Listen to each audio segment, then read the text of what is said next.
둥둥 수요 특강 달을 가리키다. 매주 수요일 코너입니다. 달을 가리키다.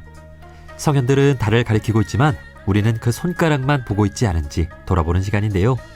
종교의 문자나 상징이 아니라 그것이 가리키고 있는 종교에 참된 가치에 대해 생각해보는 시간입니다. 요즘 세상이 참 어지럽습니다. 우리나라는 물론이고 전 세계 곳곳에서 편가르고 대립과 갈등이 끊이지 않고 있는데요. 이런 상황에서 우리는 상대편을, 나와 다른 생각을 가진 사람을 어떻게 대해야 할까요? 평화는 결국 나와 다른 생각을 가진 이들과 어떻게 지내느냐에 달려있을 텐데요. 최근 종교학자 이명권 교수가 적을 대하는 성현들의 자세라는 주제로 글을 쓰셨습니다. 자, 오늘은 그 이야기 들어보겠습니다. 종교학자 이명권 교수님을 만나보겠습니다. 교수님 안녕하세요. 네, 안녕하세요. 반갑습니다. 예, 반갑습니다. 요즘 세상이 참 어지럽습니다. 우리나라도 그렇고 세계 곳곳에서 대립과 갈등이 끊이지 않고 있는데요. 그 이유는 무엇일까요? 네. 세계 곳곳에서 발생하는 이런 갈등과 대립의 이유가 다양하죠. 그런데 그 크게 몇 가지 요인으로 한번 생각해 볼 수가 있겠죠. 예를 들면, 그 갈등과 대립의 역사는 사실 인류의 시작부터라고도 볼 수 있지만, 예. 성경에서 보면 카인과 아벨의 경우가 형제 간의 대립과 죽임, 이런 것도 그런 것처럼, 인간의 본성에서도 찾아봐야 되겠지만, 또 정치적인 이유라든가 경제적인 이유, 현대적으로는 예. 민족이나 종교 갈등, 그런 또 역사의 문제, 또 사회문화적 다양한 이유가 있다고 보는데요. 우선 정치적인 이유가 아무래도 세계적인 오늘날 바라보는 갈등, 국가 간의 이념 대립 같은 거에 민주주의라든가 독재국가라든가 아니면 공산주의와 자본주의라는 어떤 이런 정치적인 문제, 혹은 또 영토 분쟁의 문제, 그 러시아나 우크라이나의 전쟁이라든가 이스라엘 팔레스타인 갈등, 그리고 한반도 분단, 이런 모든 것들이 정치적인 배경이 아무래도 크다고 볼 수 있죠. 예. 그래서 이런 문제를 자기 정권을 유지하거나 그 자기 내부 정치의 갈등을 다른 방법으로 풀려고 하는 데서 갈등이 오는, 예를 들면 미얀마의 군부 쿠데타라든가 또 아프리카 문제도 그렇고요. 또 이런 문제는 크고 작은 나라의 문제가 아닌 것 같아요. 네. 그리고 경제적인 이유도 사실상 정치적인 이유 밑에 더 깔려있는 것들이 많이 있다고 볼 수 있죠. 네. 예를 들면 석유라든가 천연가스, 또 중동 지역 갈등도 그렇고 남중국해 분쟁이라든가 이런, 또 미국과 중국의 무역 경쟁, 요즘 간세부가 또 반도체 인공지능 분야의 이런 싸움도 경제적인 이유들 때문이라고 생각이 들고요. 네. 물론 빈부격차의 문제도 상당히 문제가 됩니다. 남미 국가라든가 아프리카 일대, 수단, 에티오피아, 콩고, 이런 문제들이 수천 명이 사망하고 수십만 혹은 수백만 명이 난민이 생기는 그런 것들도 문제가 돼요. 또 한 가지는 이제 종교가 거기 또 들어가면서 네.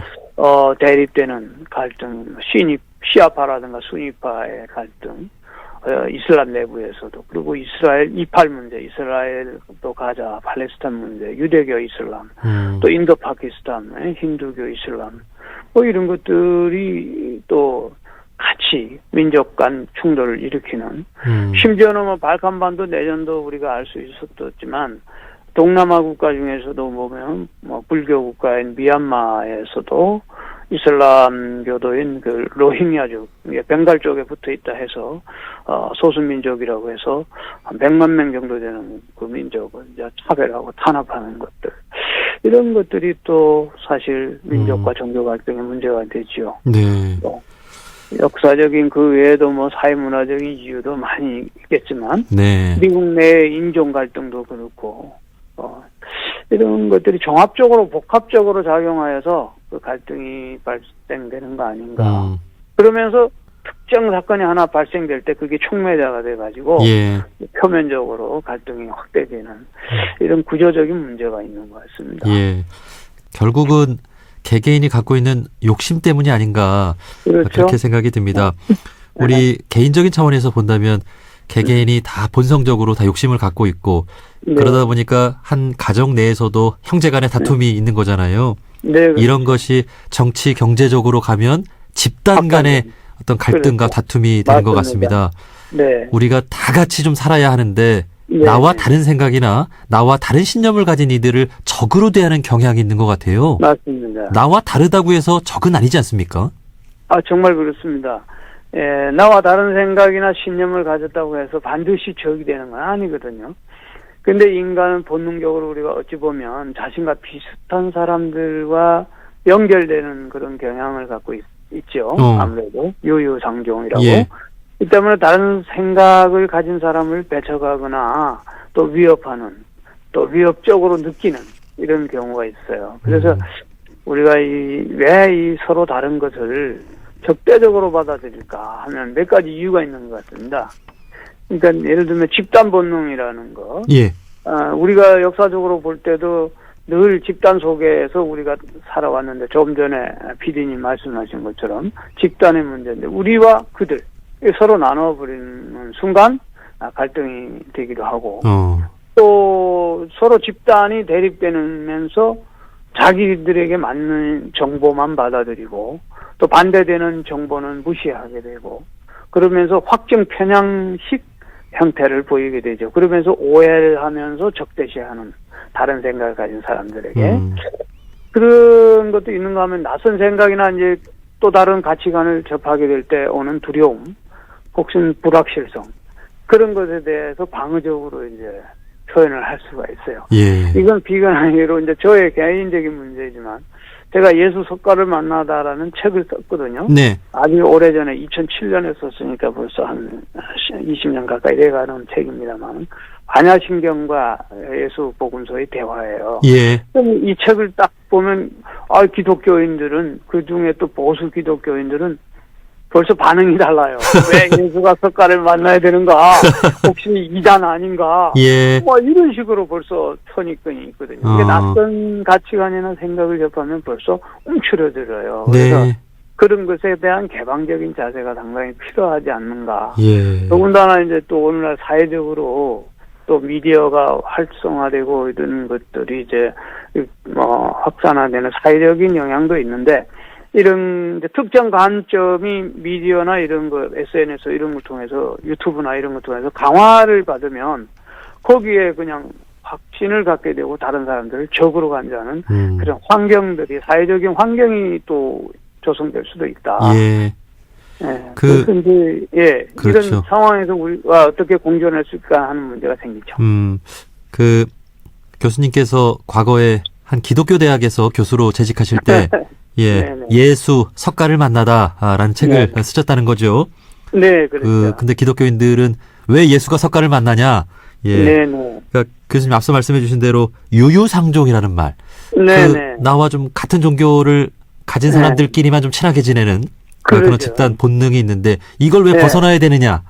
그렇죠. 그런 거에 대한 거부감이 있는 것 같아요. 거부감과 혹은 불안감, 막연한 두려움이 있는 거죠. 네. 신념 체계가 흔들린다 생각하는 거죠. 그렇죠. 이렇게 우리 인류 역사를 보면 종교로 어떤 편가르고 또 피부색으로 편가르고 어떤 정치적인 이념으로 편가르고 그렇죠. 그렇게 해서 상대를 적으로 대하는 그런 역사를 볼 수가 있는데 사실 이 적이라고 하는 개념도 좀 시대에 따라서 조금씩 달라지기도 했죠. 예, 그렇죠. 예를 들어 적이라는 개념이 시대 혹은 문화에 따라서 변천돼 왔는데 단순히 나와 다른 존재가 아니라 어떤 맥락에서 적으로 인식되느냐 이게 굉장히 중요한데 예를 들면 원시 시대에 보면 원시 시대의 적이라는 게 뭐가 있겠어요? 생존을 위한 적이요. 호랑이. 그렇죠. 맹수.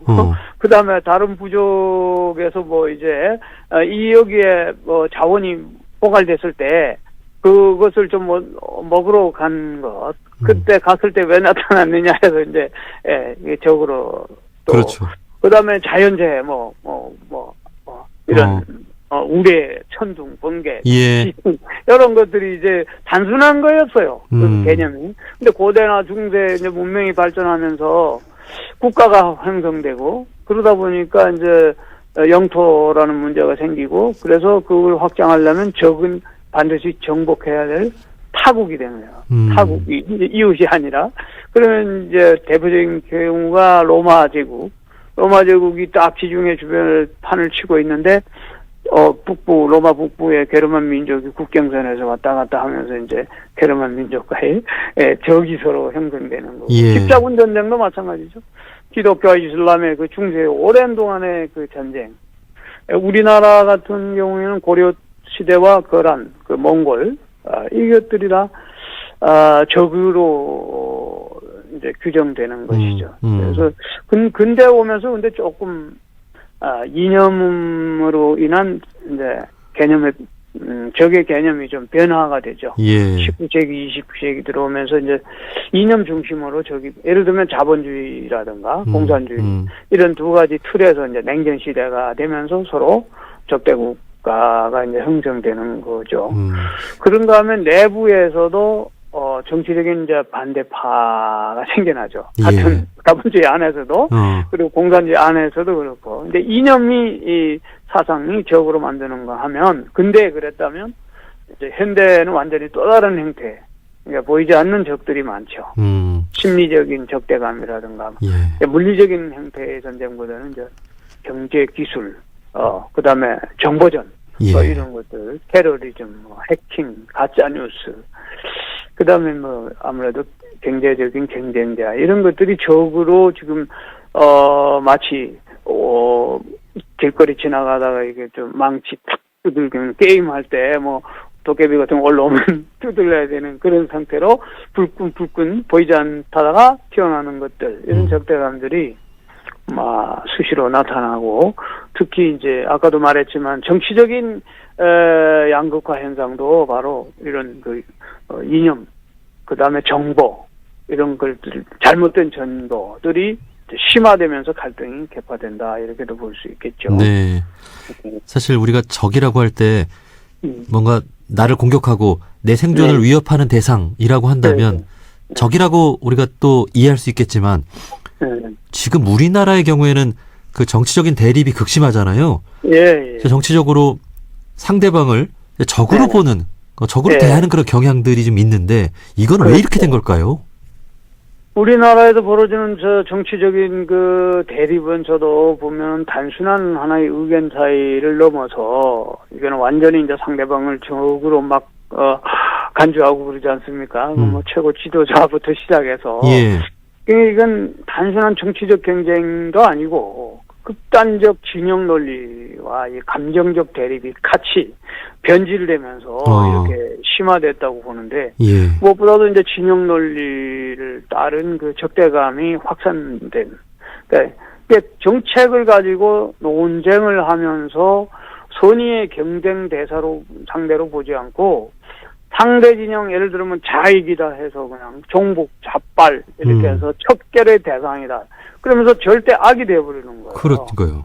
아까 말한 자본주의와 공산주의라고 하는 공산주의 틀로 놓고 프레임을 가지고 이제 규정을 해버리는 거죠. 그러다 보니까 상대가 타협 가능한 경쟁자가 아니라 선의의 경쟁자가 아니라 무너뜨려야 할 반드시 쳐부숴야 할 척결해야 된 대상이 되어버리는 거죠. 누구의 그 지도자의 말처럼. 그러면서 이제 잡아라 이렇게 적은 잡아라 이렇게 되고 그런 것들이 미디어나 SNS의 영향, 그 가짜뉴스 이런 것들이 굉장히 지금 잘못된 확증 편향이 심해지고 있다 보니까 더 이렇게 심해지는 것 같고요. 이런 한국의 그 분단 국가의 오랜 그 분단이 주는 모순로 인해서 반공국가 이데올로기 이렇게 하다가 보니까 아주 복잡해져 버렸죠. 사실 우리가 민주주의라고 하면 모든 사람을 존중하고 함께 가는 제도잖아요. 일당 독재가 아니지 않습니까? 그렇죠. 그래서 우리가 민주주의에 대한 자부심도 있고 했는데 그 오늘날의 이러한 사태를 겪으면서 결국 선거를 통해서 1등이 다 독식하는 제도다 보니까 상대편을 죽여야만 내가 살아남는 뭔가 이런 민주주의의 선거 제도 이런 것도 조금 좀 아쉬움이 있다 이렇게 좀 볼 수 있겠죠. 네, 정확한 지적입니다. 지금 선거제도가 그야말로 승자 독식, 위너 테이크스 올 완전히 다 가져가 버리는 이런 구조다 보니까 정치적 대립이 아주 극단적으로 치닫는데 그런 승자독식 선거제도의 문제점이 결국 타협을 거절하고 적대적 경쟁을 심화시키는 요인이 되죠. 네. 그래서 1등이 모든 걸 가져가는 거예요. 이런 정치적인 구조에서는 타협할 거의 필요성이 없어져 버리고 상대를 완전히 그냥 무너뜨리는 전략이 유효해진 거죠. 예. 예. 그러니까 협력할 대상이 아니라 반드시 제거할 적으로까지 가버리는 거죠. 그러다 보니 소수 의견이 거기서는 배제되고 소수 그렇죠. 정당이나 후보들은 정치적으로 설 자리를 잃어버리죠. 그러다 보니까 양극화된 양당 체제가 이제 고착되면서 승자 독식 구조로 가고 그러다 보니까 중도층이나 합리적인 의견이 설 자리가 없어져 버리죠. 네. 네. 앞으로 우리가 이것을 어떻게 극복해서 네. 함께 살아가는 제도로 만들어내느냐 이게 네. 관건이 될 것 같습니다. 그러죠. 예. 그래서 뭐 그러다 보면 대안이 주는 선거제도 중에 뭐 결선 투표제라든가 뭐 1차 투표에서 과반이 넘는 후보가 만약에 없다. 네. 그렇다면 3, 4위 후보, 1, 2 후보만 이제 3, 4위 후보의 표를 배제하고 1, 2 후보 간 결선 투표하는 진행 방식도 있긴 있는데 그거의 장점은 중도층을 겨냥한 이제 후보가 유리해지다 보니까 중도가 넓어지면 과반수 이상을 넘는 중도가 넓어지면 이제 과도한 양극화를 막을 수 있다는 장점은 있는데 네. 선거 비용이 많이 들고 또 유권자가 필요해지는 그런 부분이 있고 또 연동형 비례대표제라는 것도 방법은 되는데 정당 투표율에 따라서 네. 국회의원 의석을 배분하는 거죠.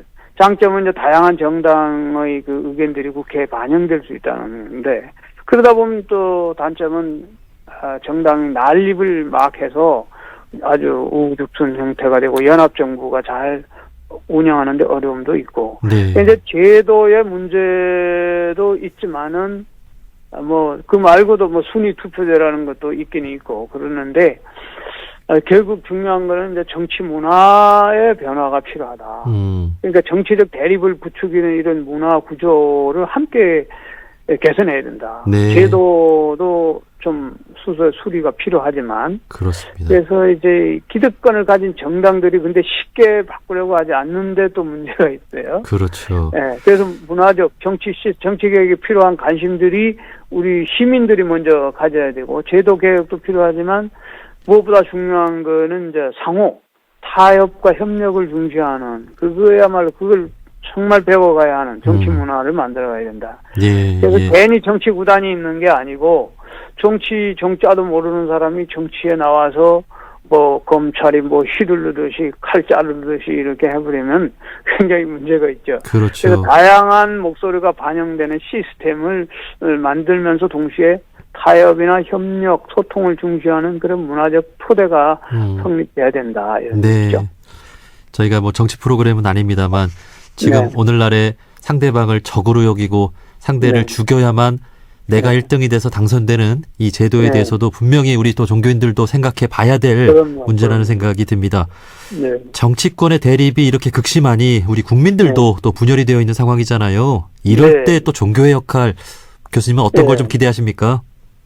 그래서 이 종교는 원래 이제 갈등이나 이런 문제를 중재해야 되는 역할을 화이부동이라는 말도 있지만 네.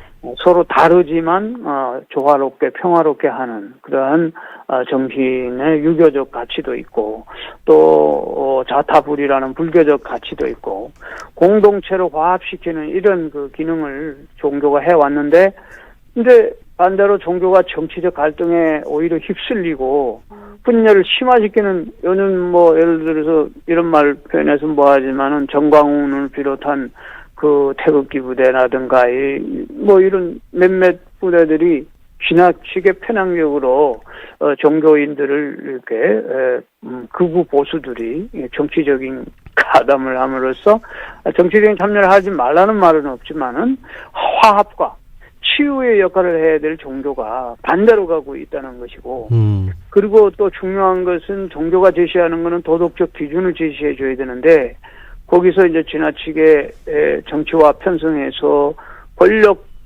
뭐 다툼이라든가 어떤 그 특정 정당이나 진영을 막 지지하는 그러면서 인류가 가진 보편적 윤리나 정의를 무시하고 도덕적 기준을 종교가 제시해야 되는데 그 반대 방향으로 가고 있는 이런 현상도 볼 수 있어요. 그리고 또 한 가지 종교가 가져야 되는 거는 사회적 약자를 돌보는 역할을 반드시 해야 되는데 예. 그 종교가 이들을 지원하는 그런 역할과 사회적 균형을 맞추는데 기여를 해야 된다고 그래요.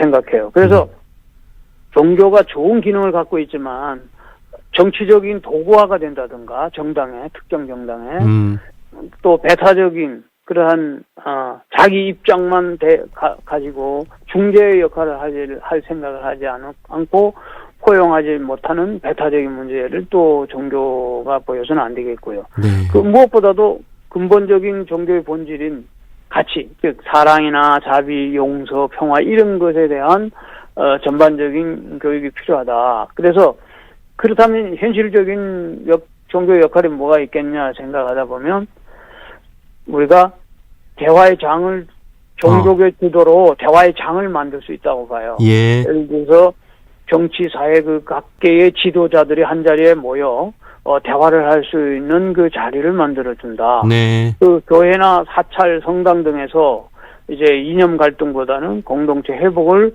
또 중시하는 그 교육을 진행할 수도 있다.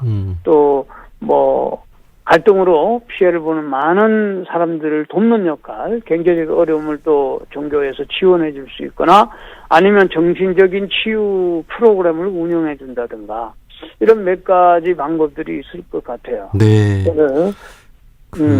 우리 원불교회도 종교는 도덕으로 이제 좌우를 통섭한다라는 그런 말씀도 있습니다만, 그렇게 기준을 제시하죠. 저희 둥근소리 둥근 이야기에서도 가끔씩 이렇게 또 정치적인 얘기를 해야 될까요? 참 이렇게 교수님 같은 분이 뭔가 중심을 잡고 또 정치인분들과 대화를 하는 일도 또 종종 있었으면 좋겠습니다. 네네. 자, 저희가 다음 주 이 시간에 교수님과 함께 성현들의 적을 대하는 자세라는 주제로 더 자세한 이야기를 나눠 보려고 합니다. 네. 우리 교수님께서는 동서양 종교를 두루 공부하셨잖아요.